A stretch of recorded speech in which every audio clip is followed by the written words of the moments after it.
अब खबर विस्तार से। मुख्यमंत्री पुष्कर सिंह धामी आज चंपावत पहुंचे, जहां उन्होंने लोहा घाट के मल्लिकार्जुन स्कूल चिड़िया गुडुंगा बनगांव में एक प्रोग्राम में शिरकत की। सीएम धामी ने इस दौरान कहा कि हमारी सरकार पीएम मोदी के कथन को सच साबित करने में जुटी है, जिसमें पीएम ने कहा था कि आने वाला तीसरा दशक उत्तराखंड का होगा। सीएम ने कहा कि हमारा प्रयास है कि हम दूरस्थ इलाकों में भी बेहतर शिक्षा उपलब्ध कराएं। सीएम ने कहा कि हमने निर्देश दिए हैं कि दूरस्थ इलाकों में भी पढ़ने वाले छात्रों को बेहतर और अच्छी शिक्षा दी जाए और शिक्षा के क्षेत्र में हमारी सरकार लगातार बेहतर कर रही है। सामान्य परिवार में पैदा हुए बेटे बेटियों को पूर्ण शिक्षा मिलनी चाहिए, अच्छी शिक्षा मिलनी चाहिए, उसकी गुणवत्ता होनी चाहिए और उसके लिए हम सब का प्रयास जारी है। उसमें समाज के लोग भी आगे आ रहे हैं और सरकार लगातार प्रयास कर रही है कि जहां जिस प्रकार की सहयोग है, प्रोत्साहन की आवश्यकता है, हम उसमें कर रहे हैं। बहुत सारी स्वयंसेवी संस्थाएं भी आगे आ रही हैं। मैं उनका भी सबका आभार व्यक्त करता हूं कि वो आकर निश्चित रूप से जिन क्षेत्रों में अभी शिक्षा के लिए काम करने की आवश्यकता है, वहाँ सभी काम करके एक आदर्श राज्य के रूप में जो हम सबका संकल्प है वो पूरा हो। हमारे प्रधानमंत्री जी ने जो बाबा केदार की भूमि से कहा था 21वीं सदी का तीसरा दशक उत्तराखंड का दशक होगा, उसको बनाना हम सबका कर्तव्य है। उत्तराखंड में चारधाम यात्रा 2024 संपन्न हुई है। अब उत्तराखंड सरकार शीतकाल यात्रा पर जोर दे रही है। उत्तराखंड में शीतकाल यात्रा को बढ़ावा देने के लिए न सिर्फ मुख्यमंत्री पुष्कर सिंह धामी धार्मिक स्थलों पर जाकर श्रद्धालुओं को आमंत्रित करेंगे, बल्कि कैबिनेट मंत्री समेत अन्य नेता भी शीतकालीन धार्मिक स्थलों पर जाकर उन जगह को प्रमोट भी करेंगे। इसी क्रम में मुख्यमंत्री पुष्कर सिंह धामी 8 दिसंबर को रुद्रप्रयाग जिले में स्थित ऊखीमठ में बाबा केदार के दर्शन कर शीतकाल यात्रा का शुभारंभ करेंगे। रुद्रप्रयाग जिले के ऊखीमठ में स्थित अंकुरेश्वर मंदिर में ही बाबा केदार के शीतकालीन पूजा होती है। जहां एक ओर उत्तराखंड में शीतकाल के लिए चारधाम के कपाट बंद कर दिए गए हैं, तो वहीं अब सरकार शीतकालीन यात्रा की तैयारियों में जुटी हुई है। नवनियुक्त केदारनाथ विधानसभा के विधायक आशा नोटियाल का कहना है कि सरकार शीतकालीन यात्रा के लिए तैयार है। बाबा केदार के दर्शन हो या बाबा बद्री के, उनकी शीतकालीन गद्दी स्थान अलग अलग जगह पर है, जहां श्रद्धालु शीतकाल में भी बाबा के दर्शन स्थान ही चार धामों को दर्शन कर सकते हैं। उनका कहना है कि प्रदेश के मुख्यमंत्री पुष्कर सिंह धामी के प्रयासों से प्रदेश में जल्द ही शीतकालीन यात्रा शुरू हो जाएगी। मैं उनका दिल से धन्यवाद करती हूँ। बाबा केदारनाथ के शीतकालीन गद्दी स्थल ओंकारेश्वर मंदिर, जहाँ पंच केदार के भी दर्शन होते हैं, तो निश्चित तौर पर वहाँ पर द्वितीय केदार मदमेश्वर जी की भी गद्दी स्थल है। तो मैं माननीय मुख्यमंत्री जी का बहुत बहुत आभार व्यक्त करती हूँ कि उन्होंने शीतकालीन यात्रा को प्रारंभ करने का निर्णय लिया है और बहुत जल्दी वो वहाँ आकर के शीतकालीन यात्रा को प्रारंभ करने वाले हैं। उत्तराखंड में निकाय चुनाव को लेकर भाजपा की तैयारी चल रही है। बता दें कि भाजपा ने निकाय चुनाव को लेकर चुनाव प्रभारियों की नियुक्ति कर दी है। उन्होंने कांग्रेस पर तंज कसते हुए कहा कि कांग्रेस मुद्दा विहीन है, उनके पास ना तो उत्तराखंड के विकास का कोई रोड मैप भी नहीं है। कांग्रेस केवल दुष्प्रचार करने के साथ ही प्रदेश की जनता को गुमराह करने का काम करती है, लेकिन भाजपा विकास के आधार पर उत्तराखंड में काम कर रही है। चुनाव आयोग के द्वारा कार्यक्रम जारी किया जाएगा, उसके अनुसार हम स्टेप बाय स्टेप आगे अपनी तैयारियों को आगे बढ़ाएंगे। लेकिन भारतीय जनता पार्टी और हमारी राज्य सरकार निकाय के चुनाव कराने की अपनी पूरी तैयारी कर चुकी है। जहां तक कांग्रेस का सवाल है, तो कांग्रेस के पास तो कोई मुद्दा नहीं है। सार्वजनिक स्थानों पर शराब पीने और पिलाने वालों के विरुद्ध देहरादून पुलिस लगातार कार्रवाई कर रही है। अलग अलग थाना क्षेत्रों में पुलिस द्वारा लगातार चेकिंग अभियान चलाया जा रहा है। अभियान के दौरान विगत 2 महीने में दून पुलिस द्वारा सार्वजनिक स्थानों, जंगल में, सड़क किनारे, गाड़ियों में बैठकर शराब पीने वालों तथा शराब पीकर वाहन चलाने वालों के विरुद्ध प्रभावी कार्यवाही की है। इस दौरान खुले में शराब पीने वाले 2265 लोगों का 81 पुलिस अधिनियम में चालान कर 8,20,500 का संयोजन शुल्क वसूला गया। इसके अतिरिक्त 508 व्यक्तियों को शराब पीकर वाहन चलाने पर मौके से गिरफ्तार किया गया तथा सभी 508 वाहनों को सीज किया गया। ये देहरादून पुलिस के द्वारा लगातार जो ऐसे तत्व हैं कि जो गैर कानूनी गतिविधियों में लिप्त हैं या गैर कानूनी अगर कोई काम कर रहे हैं तो उनके ऊपर लगातार हमारा अभियान जारी है और लगातार प्रतिदिन जो है अभियान के रूप में कार्रवाई की जा रही है। कल भी हमारे द्वारा जो है विभिन्न थाना क्षेत्रों में जो है प्रचुर मात्रा में कार्रवाई की गई। जो लोग सड़क के किनारे अपना वाहन खड़े करके या सड़क के किनारे झाड़ी वगैरह में अगर कोई दारू का सेवन कर रहे हैं, किसी और प्रकार का नशे का सेवन कर रहे हैं तो उनके विरुद्ध हमारे द्वारा जो है युद्ध स्तर पर कार्रवाई की जा रही है और ये कार्रवाई लगातार आगे भी जारी रहेगी। मुख्यमंत्री पुष्कर सिंह धामी की घोषणा के बाद खेल विभाग उत्तराखंड शासन को जल्द खिलाड़ियों के आरक्षण के संबंध में प्रस्ताव भेजने जा रहे हैं। राज्य के खेल मंत्री रेखा आर्या ने मुख्यमंत्री पुष्कर सिंह धामी का आभार व्यक्त करते हुए कहा कि राज्य सरकार राज्य स्तरीय खेल महाकुंभ के विजेता खिलाड़ियों को भी सरकारी सीधी भर्ती में 4% आरक्षण का लाभ देने जा रही है। उन्होंने बताया कि मुख्यमंत्री की घोषणा के बाद खेल विभाग जल्द शासन को इस संबंध में प्रस्ताव देने जा रहे हैं, जिससे राज्य स्तरीय खेल महाकुंभ के विजेता खिलाड़ियों को भी इससे लाभ मिल सकेगा। देखिए, निश्चित रूप से मैं तो माननीय मुख्यमंत्री जी का विशेष धन्यवाद करती हूँ कि जो हमारे खेल महाकुंभ है इसमें प्रतिभाग करने वाले हमारे बच्चे हैं जो कि राज्य स्तर पर आ चुके होते हैं। इन बच्चों को भी जो है 4% का आरक्षण मिले, इसको लेकर विभाग प्रस्ताव जो है वो पहले से भी तैयार किया हुआ था और मुझे खुशी है कि माननीय मुख्यमंत्री जी ने उसका संज्ञान लेते हुए उसे घोषणा के रूप में परिवर्तित किया है। निश्चित रूप से अब इस खेल महाकुंभ में प्रतिभाग करने वाले बच्चे जो है अथवा खिलाड़ी जो है, इन दिनों बॉलीवुड एक्टर विक्रांत मैसी, आरुषि निशंक और संजय कपूर की बेटी सनाया कपूर की फिल्म आंखों की गुस्ताखियां की शूटिंग देहरादून की अलग अलग लोकेशन पर की जा रही है। इस फिल्म के मुहूर्त का उद्घाटन करने के लिए मुख्यमंत्री पुष्कर सिंह धामी पहुंचे, जहां उन्होंने उत्तराखंड को फिल्म डेस्टिनेशन बनाने की बात ही कही। वहीं विक्रांत मैसी ने देवभूमि की जनता और सरकार का आभार व्यक्त किया। बॉलीवुड एक्टर और पूर्व केंद्रीय मंत्री रमेश पोखरियाल निशंक की बेटी आरुषि निशंक ने कहा कि फिल्म का थीम रोमांटिक होगा। इसमें एक्टर एक दृष्टिहीन संगीतकार का रोल निभा रहे हैं। यह फिल्म मिनी फिल्म के बैनर तले बनी है जो रस्किन बॉन्ड की लघु कथा पर आधारित है, वो भी इसमें नजर आएंगी। उत्तराखंड में मैंने पहले भी एज अ प्रोड्यूसर काफी शूट किया है, एज एन एक्टर भी मैंने उत्तराखंड में काफी शूट किया है। तो मुझे लगता है कि Uttarakhand is full of potential और मैं खुद उत्तराखंड की बेटी हूँ, तो मेरी ये पूरी कोशिश रहती है, उम्मीद रहती है कि ज्यादा से ज्यादा यहाँ काम हो सके। यहाँ के लोगों को जब भी कोई शूट होता है तो भारी मात्रा में एम्प्लॉयमेंट जनरेट होता है और हमारे आदरणीय मुख्यमंत्री जी ने जिस तरीके से अच्छी तरीके से फिल्म नीतियों पर सुधार किया है, अच्छी फिल्म नीतियों को लेकर आए हैं, तो एक बहुत बड़ा जो है वो टेम्पटेशन एक फिल्म इंडस्ट्री के लिए है कि वो उत्तराखंड आए और यहाँ पर शूट करें। बीते दिनों जिस तरह से पुलिस लाइन के अंदर कांग्रेस के प्रदेश अध्यक्ष करण मेहरा एवं यूथ कांग्रेस के कार्यकर्ताओं ने उत्तरांचल प्रेस क्लब के द्वारा कराए जा रहे पत्रकारों के फाइनल मैच के दौरान पत्रकारों के साथ अभद्रता एवं हमला किया, इससे पूरे प्रदेश की राजनीति गर्मा गई है। अब कांग्रेस प्रदेश अध्यक्ष करण मेहरा ने इसमें अपनी सफाई जारी करते हुए ठिकरा देहरादून पुलिस पर फोड़ा है। उन्होंने कहा कि हमें नहीं पता था कि पुलिस जहां पर पत्रकारों के क्रिकेट फाइनल मैच चल रहा था वहां पर ले जाकर छोड़ेगी, इसमें पूरी तरह से पुलिस का फेलियर माना जा सकता था।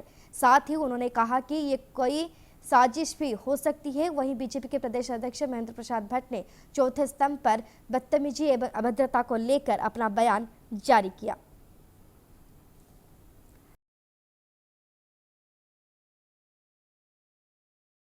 पुलिस लाइन ले गई और जैसा हमेशा होता था स्टेयर्स में बैठाया जाता था, सीढ़ियों में, और वहीं कार्रवाई होती थी। हमें पता नहीं था कि वहां पत्रकारों का कोई कार्यक्रम चल रहा है और शायद पत्रकारों को भी पता नहीं था कि पुलिस हमको वहां गिरफ्तार करके लेके आई है। पत्रकारों को शायद ये लगा कि हम उनका विरोध करने वहां आए हैं और उसी गहमागहमी में ये पूरी गलतफहमी के कारण ये घटना घटी है, जिसके लिए मैं खेद प्रकट करता हूं। अगर किसी को भी आहत कोई हुआ है उसके लिए मुझे बड़ा दुख है, क्योंकि हमेशा हम एक दूसरे का साथ देते हैं। हमारी कोई गंभीर बात होती है उसको पत्रकार साथी आगे बढ़ाते हैं और कभी किसी पत्रकारों के साथ कोई अन्याय होता है तो उसमें विपक्ष उनके साथ खड़ा होता है। और ये विपक्ष और पत्रकारों का जो सामंजस्य है वो बहुत ही आवश्यक है। लोग और कांग्रेस के प्रदेश अध्यक्ष द्वारा जिस प्रकार से चौथे स्तंभ पर हमला किया गया, उनके कांग्रेस के कार्यकर्ताओं द्वारा जिस प्रकार का दुर्व्यवहार किया गया, मैं ये कह सकता हूँ कि लोकतंत्र के लिए उचित नहीं है। कांग्रेस के लोगों को केदारनाथ हार के बाद हर व्यक्ति अपना विरोधी लगने लगा है। अब तो लोकतंत्र के स्तंभों को भी वो प्रताड़ित करने का काम कर रहे हैं। मैं नैतिकता के आधार पर कांग्रेस के प्रदेश अध्यक्ष से त्यागपत्र की मांग करता हूं। इस प्रकार का कृत्य करने का किसी को भी अधिकार नहीं है। चौथे स्तंभ पर जिस प्रकार। अब वक्त है एक छोटे से ब्रेक का, मिलते हैं ब्रेक के बाद। मुख्यमंत्री पुष्कर सिंह धामी ने बाबा साहेब डॉक्टर भीमराव अंबेडकर की पुण्यतिथि पर मुख्यमंत्री आवास में उनके चित्र पर श्रद्धासुमन अर्पित कर श्रद्धांजलि दी। मुख्यमंत्री ने कहा कि भारतीय संविधान के शिल्पकार, महान समाज सुधारक, भारत रत्न से अलंकृत बाबा साहेब डॉक्टर भीमराव अंबेडकर का संपन्न जीवन संघर्ष, समानता और सामाजिक न्याय की अद्वितीय मिसाल है। हमें उनके आदर्शों पर चलकर एक समाज मुल्क समाज के निर्माण का संकल्प लेना होगा। प्रदेश में अब आपातकालीन स्थिति में और सड़क दुर्घटनाओं में घायलों को बेहतर इलाज सुविधा देने के लिए ट्रामा नेटवर्क स्थापित करने की कवायद शुरू हो गई है। इस बात को लेकर उत्तराखंड के स्वास्थ्य मंत्री डॉक्टर धन सिंह रावत ने कहा कि पहले एम्बुलेंस गाड़ियों का रिस्पांस टाइम 1 घंटा था, जो कि अब पर्वतीय क्षेत्रों में 22 मिनट का कर दिया गया है, तो वहीं मैदानी क्षेत्रों में एम्बुलेंस का रिस्पांस टाइम 16 मिनट कर दिया गया है। साथ ही उन्होंने कहा कि 100 से 80 किलोमीटर की रेंज में जिला अस्पतालों की मैपिंग हो रही है, ताकि सड़क पर घायल व्यक्तियों को बेहतर इलाज की सुविधा मिल सके।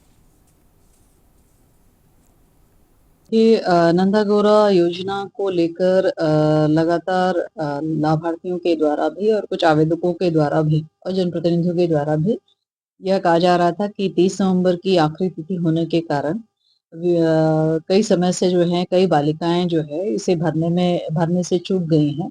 चूंकि ये प्रक्रिया ऑनलाइन है तो कुछ लोगों को इसमें दिक्कतें आई हैं। 2 साल पहले हुए अंकिता भंडारी हत्याकांड का मामला अभी भी सुप्रीम कोर्ट में चल रहा है। वहीं अंकिता भंडारी के परिजनों के साथ सामाजिक कार्यकर्ता वरिष्ठ पत्रकार आशुतोष नेगी ने प्रेस वार्ता कर केस से जुड़े अहम मुद्दे उठाए। परिजनों ने मीडिया को धन्यवाद देते हुए कहा कि पिछले 2.5 सालों से उनके लड़ाई को जीवित रखने में मीडिया ने अहम भूमिका निभाई है। वहीं इसके साथ ही उन्होंने यमकेश्वर विधायक रेणु बिष्ट पर आरोप लगाया कि उन्होंने अंकिता के कमरे को तुड़वाकर सबूत मिटाने का प्रयास किया, लेकिन उन्हें आरोपी नहीं बनाया गया। साथ ही उन्होंने एसआईटी की जांच पर सवाल उठाते हुए कहा कि वीआईपी कनेक्शन की जांच नहीं की गई, जबकि अंकिता की व्हाट्सएप चैट में इसका उल्लेख था और उन्होंने कोर्ट से सभी संदिग्धों की कल रिकॉर्ड और चैट की जांच की जानी चाहिए।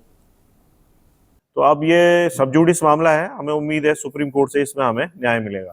लेकिन सरकार को जिस तरह से अपना पक्ष रखना चाहिए था, भारतीय जनता पार्टी के एक बड़े नेता के ऊपर इतने बड़े आरोप लगे हैं, ना तो स्वयं कुछ कहते हैं, ना आरएसएस कहती है, ना भारतीय जनता पार्टी कहती है।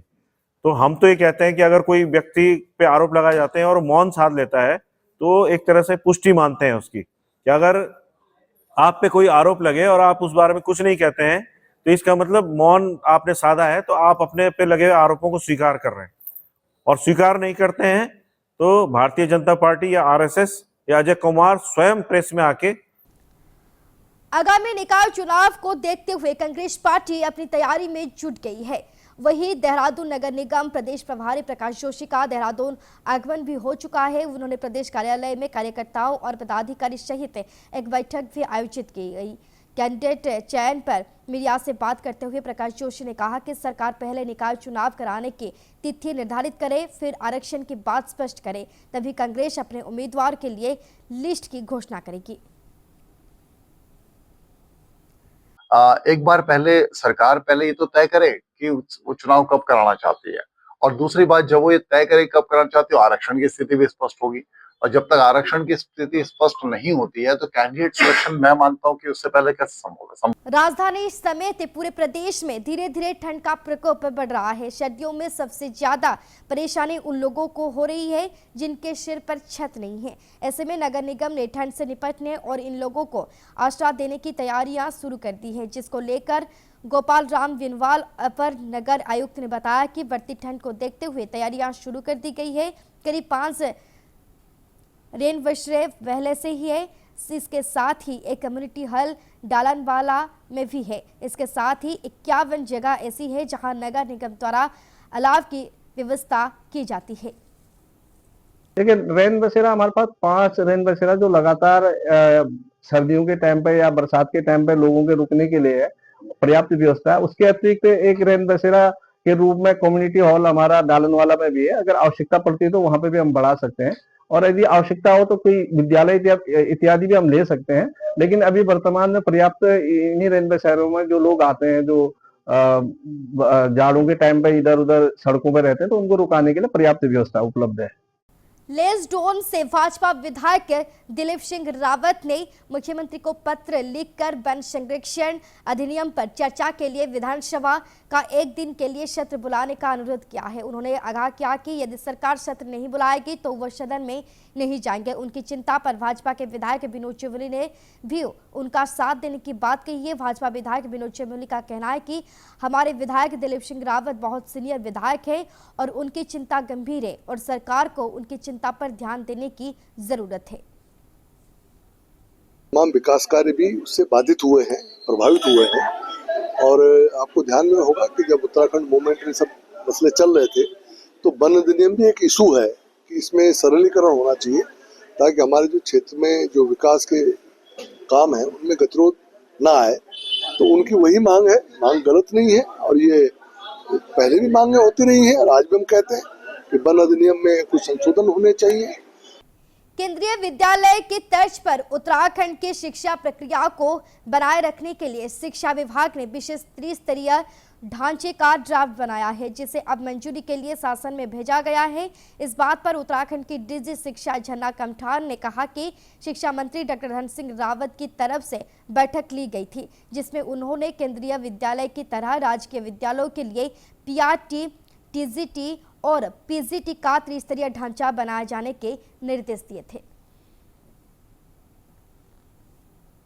मंत्री जी ने कुछ समय पहले एक बैठक आहूत की गई थी, तो उसमें उन्होंने निर्देशित किया था कि जिस तरह से केंद्रीय विद्यालय में त्रिस्तरीय ढांचा होता है टीचर्स का, उसी की तर्ज पे हम राज्य में भी इस ढांचे को लेकर के आए, जिसमें मुख्य रूप से 3 श्रेणियां होती हैं टीचर्स की। पहले प्राइमरी स्तर पे पीआरटी टीचर्स होते हैं, उसके बाद क्लास 10 तक जो है टीजीटी होते हैं और फिर क्लास 12 तक पीजीटीज होते हैं। तो इसी तर्ज पे जो है हमारे प्रारंभिक शिक्षा निदेशालय ने एक प्रस्ताव बनाया है और शासन को भेजा है, तो अभी उस पर चर्चा चल रही है और वो प्रस्ताव। उत्तराखंड की धामी सरकार ने बेटियों को बड़ी राहत दी है। महिला सशक्तिकरण एवं बाल विकास मंत्री रेखा आर्य के निर्देश पर नंदा गौरा योजना के तहत वित्तीय वर्ष 2024-25 के लिए आवेदन करने की तिथि को बढ़ाकर 31 दिसंबर कर दिया गया है। वहीं इस संबंध में आदेश भी जारी कर दिए गए हैं। महिला सशक्तिकरण एवं बाल विकास विभाग की ओर से संचालित नंदा गौरा योजना में वित्तीय वर्ष 2024-25 में आवेदन मांगे गए हैं। इस योजना के तहत इंटर उत्तीर्ण करने के बाद छात्राओं को 51,000 रुपए की धनराशि उच्च शिक्षा के लिए दी जाती है। ये नंदा गौरा योजना को लेकर लगातार लाभार्थियों के द्वारा भी और कुछ आवेदकों के द्वारा भी और जनप्रतिनिधियों के द्वारा भी यह कहा जा रहा था कि 30 नवंबर की आखिरी तिथि होने के कारण कई समय से जो है कई बालिकाएं जो है इसे भरने से चूक गई हैं। चूंकि ये प्रक्रिया ऑनलाइन है तो कुछ लोगों को इसमें दिक्कतें आई हैं। उत्तराखंड में सॉलिड वेस्ट मैनेजमेंट के तहत कई अभूतपूर्व पहल पायलट प्रोजेक्ट के रूप में शुरू की गई है, जिसमें कूड़े की सेग्रीगेशन से करोड़ों की कमाई तो वहीं कूड़े से बिजली बनाने की भी अभिनव प्रयोग किया जा रहा है।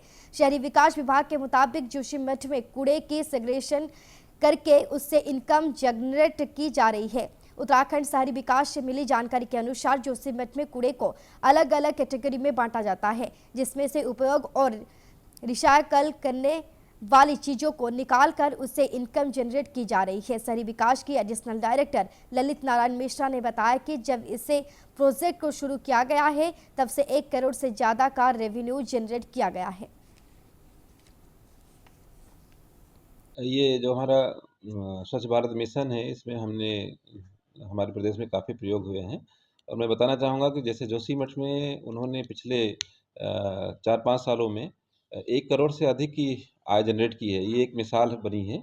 उसी तरह अगर हम बात करें अपने धामों में, जैसे केदारनाथ धाम, बद्रीनाथ धाम और गंगोत्री में डीआरएस सिस्टम लागू किया गया है, जहाँ पर डिजिटल रिफंड सिस्टम, जो बॉटल्स हैं उस पे क्यूआर कोड लगाया जाता है और जब लौट के आती है तो वो पैसा उसको ग्राहक को वापस मिलता है। तो उससे काफ़ी मात्रा में जो प्लास्टिक वेस्ट है वो मैनेज हुआ है।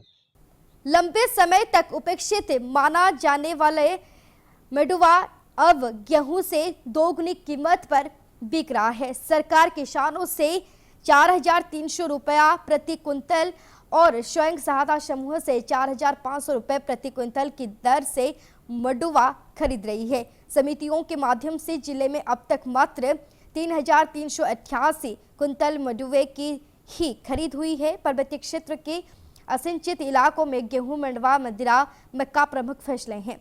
पहाड़ के ग्रामीण जनजीवन के आहार में मडुवा प्रमुखता से शामिल रहा है। प्रधानमंत्री नरेंद्र मोदी भी मिलेट्स की ब्रांडिंग कर रहे हैं। जनपद अल्मोड़ा में विगत वर्षों से राज्य मिलेट मिशन योजना के अंतर्गत कृषक बंधु से मड़ुआ क्रय कार्यक्रम चलाया जा रहा है, जिसमें कोऑपरेटिव के पैक्स सोसाइटी के द्वारा मड़ुआ क्रय किया जा रहा है। वर्तमान वित्तीय वर्ष में कुल 3288 कुंटल का मड़ुआ क्रय अभी तक किया जा चुका है और अभी 31 दिसंबर 2024 तक क्रय सत्र है। तो अभी हमारे सभी कृषक बंधुओं से ये अनुरोध भी है कि अधिक से अधिक मड़ुआ पैक्स सोसाइटी में जाके अपना क्रय करें। लाल कुआं नगर में लाखों की लागत से बना पंडित नारायण दत्त तिवारी बारात घाट क्षेत्र वासियों के लिए केवल सफेद हाथी साबित हो रहा है। नगर पंचायत द्वारा संचालित इस बारात घर का किराया बहुत अधिक होने के कारण अधिकांश क्षेत्रवासी इसमें अपने शादी, अन्य समारोह के कार्यक्रम आयोजित करने में असमर्थ हैं।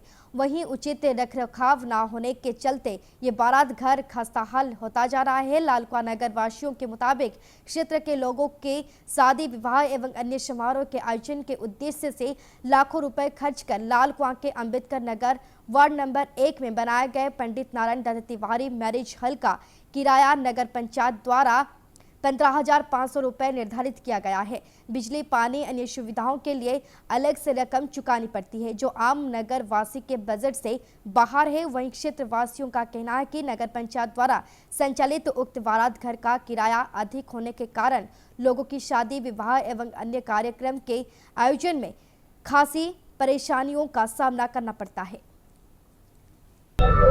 उस बैंक्वेट हॉल में आदमी नहीं जाना चाहता और अंबेडकर पार्क जो बैंक्वेट हॉल है उसमें उतना स्पेस नहीं रहता कि जहां पर पार्किंग और गाड़ी खड़ी करने की समस्याएं आती हैं और अगर शादी का प्रोग्राम थोड़ा बड़ा है तो दिक्कतें आती हैं। और दूसरी बात, ना उसकी बैंक्वेट हॉल की हालत इतनी जंजर बनी हुई है और पानी का अलग और मोबाइल वैन का अलग, जिससे पैसे वसूलते हैं वो सुविधाएं नहीं है। ना तो वहाँ पर फील्ड की अच्छी व्यवस्था है, फील्ड में इतने गड्ढे हैं वहाँ कि लोग बरसात में पानी भर जाता है, वो पानी भरने की वजह से क्या कीचड़ हो जाती है। तो जो टेंट जो बाहर के लोग लगाते हैं, जो लोग शादी करवाते हैं, अन्य कराते हैं, तो उस टेंट में सब बर्बादी है।